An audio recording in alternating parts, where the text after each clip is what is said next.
What's good, all my stock market investor homies? It's your boy Kevin.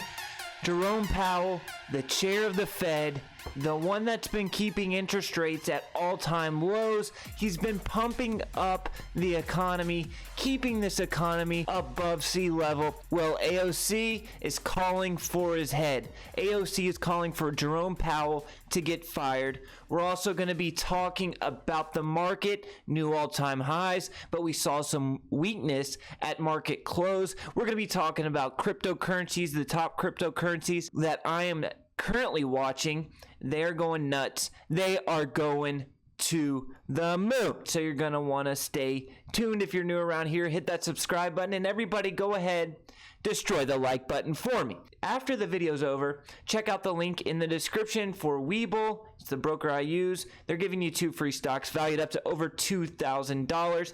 We're currently here in the hotel, the Sleep Inn, because we're still homeless. We sold our house a few weeks ago, haven't yet moved into the new place, so we're jumping around from hotel to hotel, staying in the parents' basement every other night or so. It's been a crazy couple of weeks, but we got some pretty important stuff to talk about in today's video. Let's start off with the overall market. We got the SPY chart here on the screen. We broke out of that prior resistance. Everybody was calling crash right here. That drop on the daily chart from that 450 area where we couldn't get through that 450 area. We dropped down, if we zoom in a little bit, we dropped down from that 448 area all the way down to 436. Everybody was calling the end of the bull run, but we bounced back. Dip buyers have been getting paid, and I'll be the first to admit I'm not buying at these levels, and I wasn't buying this previous dip. But congratulations to those who stuck to their guns, didn't listen to everybody calling crash, and bought this most recent dip. Are you a buyer up here? Am I a buyer up here, up at 453 or 452 where we're trading right now? Absolutely not. This market is pumped up with helium that's been farted out of Jerome Powell's ass. I think the Fed is artificially propping up this market. I know the Fed is artificially propping up this market. Doesn't mean that it's going to crash tomorrow. This sucker, the SPY, this thing could go to 460, 470, no problem. It could continue squeezing. There's no doubt about that. But these valuations are getting out of control, and I think as investors, we have to weigh the risk reward. And I think most of these big blue chip stocks, the risk outweighs the reward over the next 24 to 36 months because of the valuation. Stocks like Apple, Netflix, Facebook, especially tech-orientated sectors, are trading at. That's enough of my rambling on the overall market. I think it's expensive. That's basically that. All right, let's talk about Jerome Powell, the Fed chair, getting threats from AOC, AOC pleading to Joe Biden to replace him after his term is up. All right, so the article that came out was originally published to The Independent. It says AOC and her fellow squad of far-left Democrats have called Joe Biden to fire Federal Reserve Chair Jerome Powell over his supposed failure to address climate change. What? Are you freaking kidding me? This lady is nuts.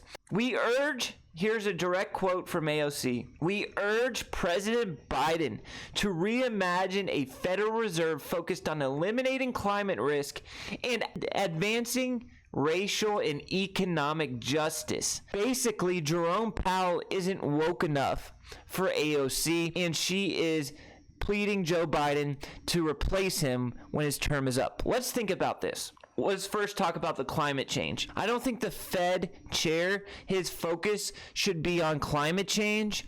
There's other federal entities that are much more equipped to focus on climate change than Jerome freaking Powell. Number 2, racial and economic justice. We are talking about Jerome Powell, the guy who is artificially inflating the economy, the guy who has printed more money than any other Fed chair ever, The guy has kept interest rates at all-time lows, and you want to fire him because he hasn't been focused on racial and economic justice. Let me tell you one thing. Jerome Powell is no conservative savage. All right? This guy is far from conservative. He prints money left and right, and I guarantee you this dude voted for Joe Biden. And whatever, right? Whether you agree with him, whether you disagree with him, I think he's done his job. He's done what he thinks is most beneficial for the economy. And whether you think printing money like this is right or wrong, I don't think the Fed's main purpose should be advancing racial and economic justice or focusing on climate change. They should be focusing on keeping this economy from falling off of a cliff. Let's talk about that crypto, baby. Ethereum, you guys know I love me some Ethereum. We talked about it in depth back here. Look at this triple bottom we had on the Ethereum chart. Boom. That $1,500 area held once, twice, 3 times. Typically, when you get that third test of a support area like that, it's going to be very telling. It's either going to hold and V-bottom up, or you're going to get the breakthrough of the support and the stock, or the crypto in this case, is going to roll over. But then after we held that third time, it's been a straight rocket ship to the moon. We're still trading under those all-time highs of 438.30. Ethereum has a lot of upside, and an article I just read even suggested that Ethereum should have a near-term price target of 10,000. And you know what? I kind of agree with the article. Let's take a look at it. All right, so crypto analyst forecasts Ethereum could reach 10K. It starts off the interview of this crypto analyst, and he asks them, okay, so do you still think that Ethereum is going to hit 10,000 by the end of the year? And the guy says, yes, that he believes Ethereum will hit 10K by the end of the year. He's saying that Ethereum and its incorporation of NFTs is what's going to launch this thing to the moon. In August alone, we had $900 million worth of NFT sales on Ethereum. All of this NFT stuff is really blowing up, and these sales are just increasing. And right now we're just talking about digital artwork, right? We've all seen the CryptoPunks and the popular NFTs. But that is just the beginning. We're talking about in the future having real estate contracts on the Ethereum NFT chain. We're talking about having any type of contract you can think of, lease agreements, car sales. Think about all these smart contracts on the Ethereum network. This could be, Ethereum could be the #1 cryptocurrency in the next 24, 36 months if companies and services start adapting it as a smart contract platform.